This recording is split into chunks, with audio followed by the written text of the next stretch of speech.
Hello everyone, digestive study channel में आपका स्वागत है। आज हम चैप्टर टाइम एंड वर्क पढ़ेंगे, जिससे संबंधित कुछ बेसिस को समझेंगे और उससे संबंधित कुछ प्रश्नों को हल करेंगे। तो चलिए देखते हैं। जैसा कि हम जानते हैं कि यदि किसी कार्य को किया जाए तो जो कार्य होता है वो इफ़िशियंसी के इन्वर्सली प्रोपोर्शनल होता है। यदि काम जो है वो इफ़िशियंसी के इन्वर्सली प्रोपोर्शनल होता है, कहने का मतलब ये हुआ कि यदि हम किसी कार्य को तेज़ी से करेंगे तो इसका मतलब क्या है, हमारी क्षमता ज़्यादा है, यानी हमारी इफ़िशियंसी ज़्यादा है तो समय कम लगेगा। कहने का मतलब ये है, यदि इफ़िशियंसी ज़्यादा होगी, दक्षता ज़्यादा होगी तो हमें कार्य करने में समय कम लगेगा, और यदि हमारी कार्य करने की क्षमता कम है, दक्षता कम है, इफ़िशियंसी कम है तो हमें अधिक समय लगेगा। इस प्रकार से हम कह सकते हैं कि जो टाइम होता है वो इफ़िशियंसी यानी दक्षता के व्युत्क्रमानुपाती होता है। जो समय होता है वो इन्वर्सली प्रोपोर्शनल होता है किसके, दक्षता की। और दक्षता का मतलब होता है वर्क डन पर डे या पर आवर, कुछ भी कह सकते हैं। तो दक्षता जो होती है वो वर्क डन पर डे या वर्क डन पर आवर के हिसाब से जो होती है वो हमारी दक्षता होती है।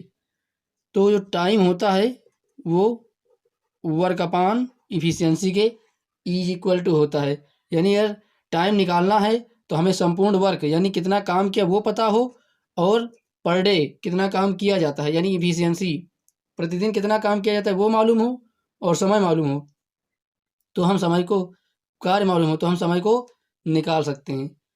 तो चलिए कुछ क्वेश्चंस देखते हैं। उससे पहले थोड़ी एक और बात समझ लीजिए। यदि हमारे पास दक्षता यानी कि E1 E2 का रेशियो अगर दिया हुआ है X/Y, E1 और E2 जो हैं वो हमारी दक्षताएं हैं, और दक्षता का अनुपात अगर XY दिया हुआ है X/Y, तो जो समय का अनुपात होगा वो क्या होगा, वो Y अनुपात X हो जाएगा। क्योंकि हमने अभी पढ़ा कि जो समय होता है या जो दक्षता होती है वो समय की उल्टा होती है, व्युत्क्रमानुपाती होती है, इन्वर्सली प्रोपोर्शनल होती है। तो E1 रेशियो E2 अगर X/Y है, X अनुपात Y है, तो T1 रेशियो T2 जो होगा वो Y रेशियो X हो जाएगा। तो चलिए एक प्रश्न हम देखते हैं। क्वेश्चन दिया हुआ है, ए अकेला किसी कार्य को 6 दिन में समाप्त करता है तथा बी अकेला इस कार्य को 12 दिन में समाप्त करता है। तो ए तथा बी दोनों मिलकर इस कार्य को कितने दिन में समाप्त कर सकेंगे। हमारे पास दिया हुआ है ए कितने दिन में समाप्त करेगा कार्य को, 6 दिन में कर सकता है। फिर दिया हुआ है बी की दक्षता, बी किसी कार्य को 12 दिन में समाप्त कर सकता है। तो कह रहा है कि ए प्लस बी इसको कितने दिन में कर सकते हैं। तो हमें यहाँ पर सबसे पहले टोटल वर्क निकालना पड़ेगा कि कितना काम किया गया है। तो इसके लिए हमें 6 और 12 का लासा लेना पड़ेगा। तो 6 और 12 का लासा होता है 12, 6 दूनी 12 और 12 एकम 12, यानी वह संख्या जो दोनों से विभाजित हो जाए वही हमारी लासा हो जाती है। तो यहाँ पर लासा हो गया 12, और जो 12 होगा यही हमारा क्या हो जाएगा, ये हो जाएगा हमारा टोटल वर्क। टोटल वर्क हो गया 12। अब 12 हो गया तो हम अगर 6 से अगर 12 को डिवाइड कर देंगे तो 6 दूनी 12, और अगर 12 से 12 को डिवाइड करेंगे तो 1 आएगा। यानी 2 का मतलब क्या हुआ कि ए 2 यूनिट पर डे काम करता है। ए 2 यूनिट पर डे काम करता है, इसका मतलब क्या हो गया, 2 जो हो गई वो ए की इफ़िशियंसी हो गई। हमने अभी बताया था कि इफ़िशियंसी का मतलब होता है वर्क डन पर डे, यानी प्रतिदिन जो कार्य किया जाता है वही हमारी दक्षता होती है। तो ए हमारा 2 आया, 6 दूनी 12, 2 आया तो 2 क्या हो गया, ए की इफ़िशियंसी यानी दक्षता हो गई। और बी की इफ़िशियंसी कितनी हो गई, 1 हो गई, यानी 1 यूनिट पर डे क्या करता है, बी कार्य करता है। तो दोनों मिलाकर कितना करेंगे, तो दोनों की बात करें तो ए 2 करता है और बी 1 करता है, तो दोनों मिलाकर हो जाएगा 3 यूनिट पर डे। यानी कि ए और बी मिलाकर के 3 यूनिट पर डे करेंगे तो टोटल कार्य कितना है हमारे पास? टोटल कार्य है 12, और दोनों मिलाकर एक दिन में कितना करते हैं? 3। तो 3 से अगर 12 को डिवाइड कर देंगे तो कितना आ जाएगा? 4। यानी कि अगर दोनों मिलकर के काम करेंगे तो 4 दिन में कार्य को पूरा समाप्त कर देंगे। इसी प्रकार अगर हम एक और क्वेश्चन ले लें, यदि ए किसी कार्य को 12 दिन में समाप्त करता है और बी उसी कार्य को 24 दिन में समाप्त करता है, तो इनका टोटल वर्क कितना आएगा? जो इनका एलसीएम होगा वही क्या हो जाएगा? Total work.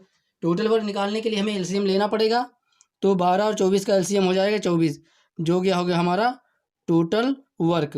अब ए की इफिशियंसी मतलब ए की दक्षता निकालेंगे, तो दक्षता निकालने के लिए 12 से लासा को भाग कर देंगे, तो 12 को 24 से भाग करेंगे तो 12 दूना 24 यानी 2 आया। यानी कि ए की दक्षता जो है वो 2 यूनिट पर डे है, और बी से भाग करेंगे 24, तो 24 से भाग करेंगे तो 1 यूनिट पर डे आएगा। अब दोनों मिलाकर के कितना काम करेंगे? दोनों मिला के 2 और 1 कितना हो जाएगा? 3। यानी अगर दोनों एक साथ काम करेंगे तो 3 यूनिट पर डे करेंगे, और कार्य कितना है हमारे पास? टोटल वर्क है हमारे पास 24। तो 24 को अगर हम 3 से डिवाइड कर देंगे तो 3 अठे 24, यानी कि अगर दोनों मिलकर के साथ में काम करेंगे तो 8 दिन में कार्य को पूरा कर देंगे। अब हम नेक्स्ट क्वेश्चन पर चलते हैं, वो भी सेम टाइप का है, बस थोड़ा सा उसमें डिफरेंस है। यहाँ पर दूसरा क्वेश्चन दिया हुआ है, ए एक कार्य को 12 दिन में समाप्त करता है, ये कर सकता है, और बी ए और बी मिलकर इसे 8 दिन में समाप्त कर सकते हैं। बी अकेला इस कार्य को कितने दिन में समाप्त कर सकता है? तो यहाँ पर हम बात करें तो हम जानते हैं कि ए का हमारे पास समय दिया हुआ है कि ए जो है वो 12 दिन में कार्य को समाप्त कर देता है, और दूसरा दिया हुआ है कि ए और बी दोनों मिल करके कितने दिन में समाप्त करते हैं? वो हमारे करते हैं 8 दिन में। ए करता है 12 दिन में, और ए और बी अगर दोनों मिल करके कार्य को करते हैं तो 8 दिन में समाप्त कर देते हैं। तो टोटल वर्क निकालने के लिए हमें फिर एलसीएम लेना पड़ेगा, तो 8 और 12 का जो एलसीएम होगा वो जो है हमारे पास 24, क्योंकि 12 दूना 24 और 8 तीन 24, जो दोनों से भाग हो जाए वही एलसीएम होता है। तो यहाँ पर 24 हो गया, वो क्या हो गया हमारे पास? वो हो गया टोटल वर्क, यानी कि हमारे पास टोटल 24 वर्क हो गया। अब ए की इफिशियंसी मतलब दक्षता निकालनी है, यानी ए प्रतिदिन करता है कितना कार्य करता है ये हमें निकालना पड़ेगा। तो इसको निकालने के लिए हम क्या करेंगे? 12 से, क्योंकि ए 12 दिन में करता था तो 12 से भाग कर देंगे टोटल वर्क यानी 24 को, तो 12 दूना 24, 2 यूनिट। तो ए करता है 2 यूनिट पर डे के हिसाब से कार्य, और ए और बी दोनों मिल करके कितना करते हैं? तो ए और बी दोनों मिलकर के 8 दिन में समाप्त करते हैं कार्य को, तो इससे भाग करेंगे तो 8 3 24, यानी आ गया 3 यूनिट पर डे। यानी कि अगर ए कार्य करता है अकेले तो 2 यूनिट पर डे करता है, तो 12 दिन में कितना हो जाएगा? 12 दूना 24 हो जाएगा। लेकिन ए और बी की बात करें तो वो दोनों मिलकर के 8 दिन में कार्य को समाप्त करते हैं, तो भाग करेंगे 24 से, तो 8 3 24, यानी कि ए और बी मिलकर के 3 यूनिट पर डे कार्य करते हैं। तो सिंपल सी बात अब यहाँ सोचने वाली बात है, ए और बी जब दोनों मिल करके करते हैं तो कितना करते हैं? 3 यूनिट करते हैं, और इस 3 यूनिट में ए कितना कार्य करता है? 2 यूनिट करता है। ए कितना करता है? 2 यूनिट करता है। तो अब बी कितना बचा? क्योंकि दोनों मिलकर के 3 यूनिट करते हैं, तो ए अगर 2 करता है तो ए कितना बचे? बी कितना बचेगा? वो बचेगा 1, क्योंकि दोनों मिलाकर के 3 है, तो 2 और 1 मिलाकर के हो जाएगा 3। यानी कि बी का जो इफिशियंसी वो कितनी है? बी कार्य करता है 1 यूनिट पर डे कार्य करता है। तो अब बी कितने दिन में कर सकता है? प्रश्न ने ये पूछा है। तो टोटल वर्क कितना है बी, और समय कितना है, मतलब बी की इफिशियंसी कितनी है? वो है 1, यानी 1 यूनिट पर डे करता है, तो कितने दिन में करेगा? भाग करेंगे 24 को 1 से, तो आ जाएगा 24 डे, यानी कि बी जो है वो 24 दिन में कार्य को समाप्त कर देगा। आशा करता हूँ ये वीडियो आपको समझ में आया होगा। अगर वीडियो समझ में आया है तो एक लाइक करें, शेयर करें, और अगर पहली बार वीडियो चैनल को विजिट कर रहे हैं तो सब्सक्राइब कर लें। Thanks for watching.